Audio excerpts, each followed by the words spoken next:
Hello नमस्कार दोस्तों, एक और न्यू क्लास में आपका फिर से वेलकम है। आज हम बात करेंगे रीजनिंग के पार्ट 12 के बारे में। साथियों, यदि आपने पार्ट 11 को नहीं देखा है तो आप वीडियो सेक्शन में जाकर देख सकते हो।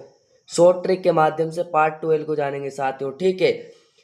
चाहे आप किसी भी एग्जाम की तैयारी कर रहे हो, railway, group D, SSC, CGL, GD, इन सभी एग्जामों में रीजनिंग से ऐसे क्वेश्चन हर बार पूछे जाते हैं साथियों, ठीक है। रीजनिंग से संबंधित ऐसे क्वेश्चन आपको हर बार देखने को मिलते हैं साथियों। बढ़ते हैं क्वेश्चनों की ओर। आपका पहला ही क्वेश्चन क्या पूछा है साथियों। उससे पहले आपने अभी तक चैनल को सब्सक्राइब नहीं किया है तो चैनल को सब्सक्राइब कर लीजिए, और वीडियो पसंद आए तो वीडियो को लाइक कर लेना और नोटबुक साथ में लेकर बैठना साथियों, ठीक है।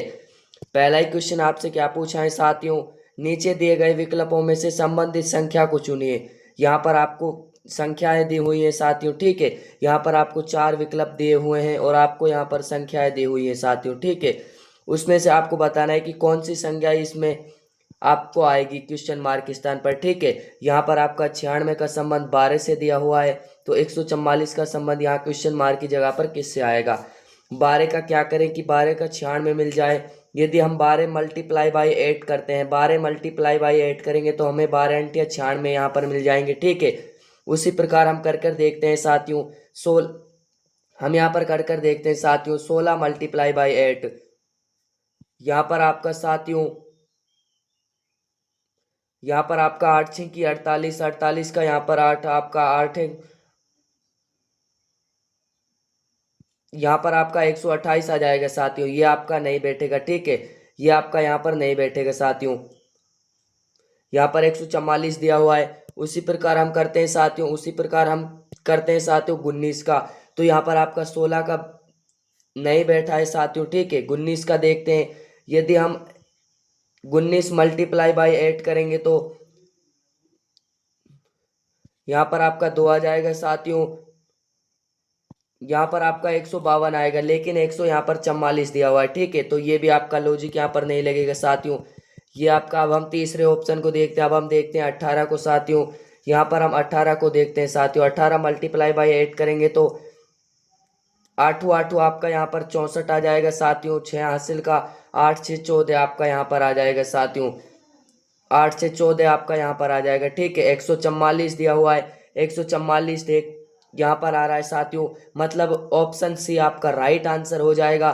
तो दोस्तों, उम्मीद करता हूँ इस क्वेश्चन को भी आप समझ गए होंगे। बढ़ते हैं नेक्स्ट क्वेश्चन की ओर। अगला क्वेश्चन आपसे क्या पूछा है साथियों। नीचे दी गई श्रृंखला श्रेणी में प्रश्नवाचक चिन्ह के स्थान पर कौन सी संख्या आएगी। यहाँ पर आपको 18 से 24, 24 से 34, 40, 50, फिर यहाँ पर क्वेश्चन मार्क, ठीक है। यहाँ पर आपको बताना है साथियों कौन सी संख्या आएगी।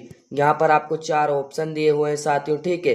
यहाँ पर आपको 4 ऑप्शन दिए हुए हैं, इनमें से आपको बताना है कौन सी संख्या क्वेश्चन मार्क की जगह पर आएगी, ठीक है। तो यहाँ पर लॉजिक क्या लग रहा है साथियों। 18 से आपका यहाँ पर 24 हुआ, ठीक है। यहाँ पर +6 हो गए साथियों। 24 से आपका यहाँ पर 34 हुआ साथियों। यहाँ पर आपके +10 हो गए, ठीक है। +10 हो गए। उसी प्रकार 34 से यहाँ पर आपका 40 हुआ, प्लस आपके 6 हो गए साथियों। उसी प्रकार आपका 40 से 50 हुआ, +10 हो गए साथियों। उसी प्रकार अब यहाँ पर क्या करें कि हमें अगली संख्या प्राप्त हो जाए। देखते हैं लॉजिक किस प्रकार है। +6 किया, -6 किया, +6 किया, +6 किया, +10 किया, +6 किया, +10 किया। अब हम यहाँ पर क्या करेंगे साथियों, +6 करेंगे। +6 करेंगे तो हमको यहाँ पर मिल जाएगा 56। 56 देखते हैं किस ऑप्शन में। ऑप्शन है आपका राइट आंसर हो जाएगा साथियों। तो उम्मीद करता हूँ दोस्तों इस क्वेश्चन को भी आप समझ गए होंगे। बढ़ते हैं अगले क्वेश्चन की ओर। अगला क्वेश्चन आपसे क्या पूछा है साथियों। नीचे दी गई आकृति में कितने वर्ग हैं, ठीक है। यहाँ पर आपको ये आकृति दी हुई है, इसमें आपको बताने कितने वर्ग हैं साथियों, ठीक है। आपको यहाँ पर वर्ग बताने हैं। इसमें आपको, आपके पास इस तरह का डायग्राम आ जाए साथियों। आपके पास ये जो इसमें डायग्राम बना हुआ है साथियों, अगर आपके पास इस तरह का आ जाए तो इसमें आपके 5 वर्ग होते हैं साथियों, ठीक है। 5 इसमें हो जाएंगे आपके, और 5 आपके इसमें हो जाएंगे साथियों। 5 और छठा आपका ये हो जाएगा साथियों। सातवां आपका ये बन जाएगा। आठवां ये बन जाएगा आपका साथियों, ठीक है। नवा आपका ये बन जाएगा साथियों। ये आपका छठा, सातवां, ये आपका आठवां साथियों, ये आपका नवा, ठीक है। 10वां आपका साथियों ये वाला बन जाएगा, ठीक है। 10वां आपका इसके अंदर वाला बन जाएगा साथियों, ये वाला आपका बन जाएगा, ठीक है। 10 इसमें यहाँ पर 10 हो गए साथियों। 11वां आपका कौन सा बन रहा है साथियों। 11वां आपका ये वाला बन जाएगा, ठीक है। इसमें आपके 11 हो गए साथियों, 11 हो गए। उसके बाद देखते हैं साथियों, उसके बाद आपके यहाँ पर 12वां बन जाएगा साथियों, ठीक है। ये आपका 12वां बन जाएगा साथियों, 12वां आपका ये बन जाएगा साथियों, ठीक है। उसी प्रकार और देखते हैं और यहाँ पर कहाँ पर बन रहे हैं साथियों, ठीक है। तो इसमें आपके अब काउंटिंग कर लीजिए, 5 और 5 आपके 10 हो जाएंगे साथियों, 11, 12, 13, 14, 15, 16 और ये आपका एक ये 17 वाला, ठीक है साथियों। तो इस आकृति में आपको कुल कितने त्रिभुज दिख रहे हैं साथियों? इस आकृति में आपको कुल 17 वर्ग दिख रहे हैं साथियों, ठीक है। इस आकृति में कुल कितने वर्ग हैं साथियों? 17 वर्ग हैं। ऑप्शन बी आपका राइट आंसर हो जाएगा। बढ़ते हैं अगले क्वेश्चन की ओर। अगला क्वेश्चन आपसे क्या पूछा है साथियों? यदि 84, 36, 152 संख्या के प्रत्येक विषम अंक में एक जोड़ा जाए, प्रत्येक सम अंक से एक घटाया जाए, तो इस प्रकार बनी संख्या में बाईं ओर से अंतिम तथा पहले अंक के बीच कितना अंतर है? यहाँ पर आपको दिया क्या हुआ है साथियों? 84, 36, 152 है, ठीक है। क्या रहा है? एक विषम अंक्या में विषम और सम अंक्या में आपको एक घटाने को कह रहा है, तो आपका 8 सम अंक के साथियों यहाँ पर आप क्या लिखेंगे? 7। उसके बाद आप यहाँ के पर क्या लिखेंगे साथियों? 3 लिखेंगे, ठीक है। उसी प्रकार अब यहाँ पर आप क्या लिखेंगे साथियों? उसी प्रकार अब यहाँ पर आपका विषम अंक में कितने जुड़ा रहा है साथियों? 1 जुड़ा रहा है, तो यहाँ पर आपका 3 हो जाएगा, ठीक है। सम अंक में आपसे एक घटवा रहा है साथियों, सम अंक में आपसे एक घटा लेना। एक आपका एक में आप प्लस करेंगे एक साथियों, आपका 2 हो जाएगा, ठीक है। उसी प्रकार यहाँ पर 4 आ जाएगा साथियों, 2 में -1 करेंगे तो आपका यहाँ पर 1 आ जाएगा। अब आपसे पूछा क्या है साथियों? 7 और 1 के बीच में अंतर साथियों 6 का है। 6 देखते हैं किस ऑप्शन में। ऑप्शन डी आपका राइट आंसर हो जाएगा। तो दोस्तों उम्मीद करता हूँ इस क्वेश्चन को भी आप समझ गए होंगे। बढ़ते हैं अगले क्वेश्चन की ओर। अगला क्वेश्चन आपसे क्या पूछा है? कथनों को पढ़ें और दिए गए विकल्पों में से निष्कर्ष को चुनें। यहाँ पर आपको कथन दिए हुए हैं साथियों, ठीक है। यहाँ पर आपको कथन दिए हुए हैं सभी हेलमेट जो आपके वस्तु हैं साथियों, ठीक है। यहाँ पर डायग्राम बना लेते हैं साथियों हेलमेट का। ये आपका हेलमेट हो गया साथियों, ये आपका क्या हो गया साथियों? हेलमेट हो गया साथियों। उसी प्रकार क्या कह रहा है? सभी हेलमेट हैं जो आपके वस्तु हैं साथियों, ठीक है। तो इसके बाहर आपका कौन सा डायग्राम हो जाएगा साथियों? इसके बाहर आपका साथियों हो जाएगा वस्तु वाला डायग्राम, ठीक है।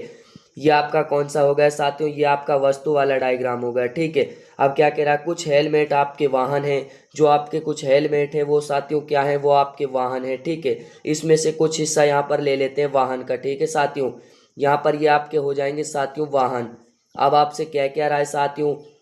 निष्कर्ष पढ़िए और आंसर देते हैं। निष्कर्ष पढ़कर कुछ वस्तुएं हेलमेट हैं, जो आपकी कुछ वस्तुएं हेलमेट है। यहाँ पर आपको दिख रहा है साथियों, ये कुछ वस्तु का भाग आपके हेलमेट में, सही बात कह रहा है साथियों, पहला निष्कर्ष आपका, ठीक है। कुछ वाहन हेलमेट है, आपके जो वाहन है कुछ वाहन हेलमेट हैं, ये आपका सही है साथियों। कुछ वाहन वस्तुएं हैं, कुछ जो आपकी वाहन है वो वस्तुएं हैं साथियों, तो ये भी आपका सही कह रहा है। देखते हैं, तीनों आपके सही कह रहे हैं साथियों, ठीक है। सभी निष्कर्ष ए और दूसरा तीसरा आपका तीनों सही है साथियों। ऑप्शन डी आपका बिल्कुल राइट आंसर हो जाएगा। अगला क्वेश्चन आपसे क्या पूछा है साथियों? नीचे दिए गए विकल्पों में से संबंधित शब्द को चुनिए। यहाँ पर आपको दुबला का मोटा दिया हुआ है, तो यहाँ पर चक्कर का क्या होगा साथियों? ठीक है, क्वेश्चन मार्क की जगह पर। तो यहाँ पर स्थिर होगा, अस्थिर होगा, चक्कर होगा, या फिर साथियों बेहोश होगा। ठीक है, ये आपको बताना है। तो इसमें आपका होगा क्या साथियों? दुबला। दुबला का मोटा आपको क्या दिया हुआ है साथियों? विपरीत एक दूसरे के। ठीक है, तो चक्कर का क्या हो जाएगा साथियों? स्थिर हो जाएगा। ऑप्शन ए आपका राइट आंसर हो जाएगा साथियों। उम्मीद करता हूँ इस क्वेश्चन को भी आप समझ गए होंगे। अगले क्वेश्चन की ओर बढ़ते हैं। अगला क्वेश्चन आपसे क्या पूछा है साथियों? ए बी का पिता है। यहाँ पर दिया क्या हुआ है साथियों? ए है जो आपके बी का पिता है। ठीक है, ए आपके किसका पिता है साथियों? बी का पिता है। बी का आपका पिता हो जाएगा साथियों, बी का पिता आपका ए हो जाएगा साथियों। यहाँ पर क्या लिख देते हैं? पिता लिख देते हैं साथियों। ठीक है, उसी प्रकार आगे क्या कह रहा है? ए सी का भाई है। ए है जो आपका किसका भाई है साथियों? ए है जो आपका सी का भाई। ए का भाई सी है। इसका भाई ए का भाई क्या हो जाएगा साथियों? सी हो जाएगा। ए का भाई आपका क्या हो जाएगा साथियों? सी हो जाएगा। सी की पत्नी डी है, इसकी पत्नी क्या हो जाएगी साथियों? इसकी पत्नी आपकी डी हो जाएगी। ठीक है, डी है, और डी का पुत्र बी है। डी का पुत्र कौन हो जाएगा साथियों?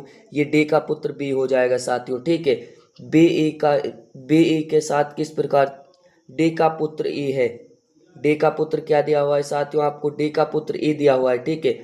डी का पुत्र आपको क्या दिया हुआ है साथियों, डी का पुत्र आपको ई दिया हुआ है, ठीक है।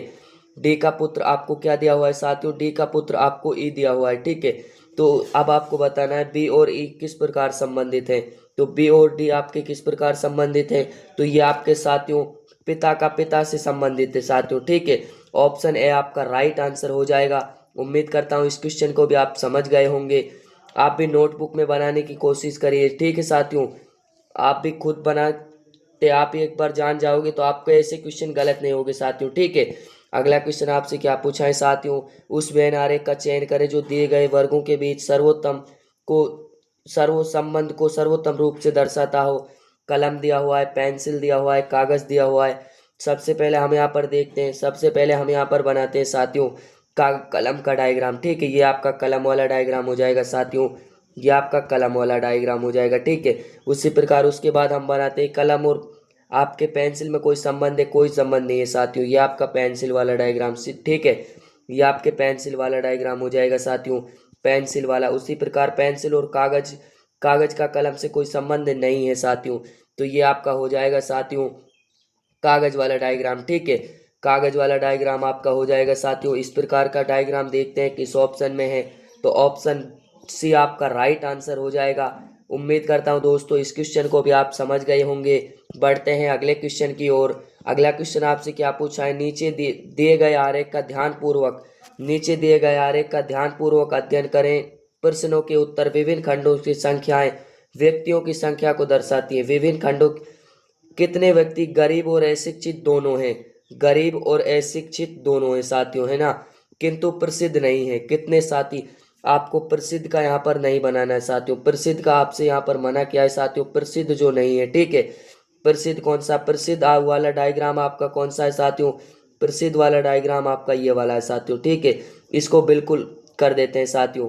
तो इसमें आपसे पूछा क्या है साथियों, कितने, इसमें आपसे पूछा है साथियों कितने आपके ऐसे हैं साथियों, कितने व्यक्ति गरीब और अशिक्षित दोनों हैं। ये आपके गरीब हैं, ये आपके अशिक्षित है, ठीक है। तो यहाँ पर बीच में आपको कॉमन क्या दिख रहा है साथियों, 5 कॉमन दिख रहा है दोनों के बीच में। तो ऑप्शन यहाँ पर 5 का आंसर आ जाएगा। 5 देखते हैं किस ऑप्शन में है, तो ऑप्शन बी आपका राइट आंसर हो जाएगा। बढ़ते हैं नेक्स्ट क्वेश्चन की ओर। अगला क्वेश्चन आपसे पूछा है, ये क्वेश्चन साथियों आपके लिए, ठीक है। आपको इसका आंसर कमेंट में बताना है, ठीक है साथियों। कमेंट में इसका आंसर आपको बताना है। नीचे दिए गए प्रश्न आकृति में लुप्त संख्या ज्ञात कीजिए। यहाँ पर आपको लुप्त संख्या कहाँ पर, यहाँ पर दिया हुआ है साथियों, ये आपको ज्ञात करना है, ठीक है। आपको नोटबुक में ज्ञात करना है और कमेंट में आंसर इसका बताना है। मिलते हैं अगली क्लास में, तब तक के लिए जय हिंद, जय भारत, वंदे मातरम। और चैनल पर नए आए हो तो चैनल को सब्सक्राइब कर लेना साथियों, जिससे कि अगले पार्ट का नोटिफिकेशन सबसे पहले आपको मिले। मिलते हैं अगली क्लास में।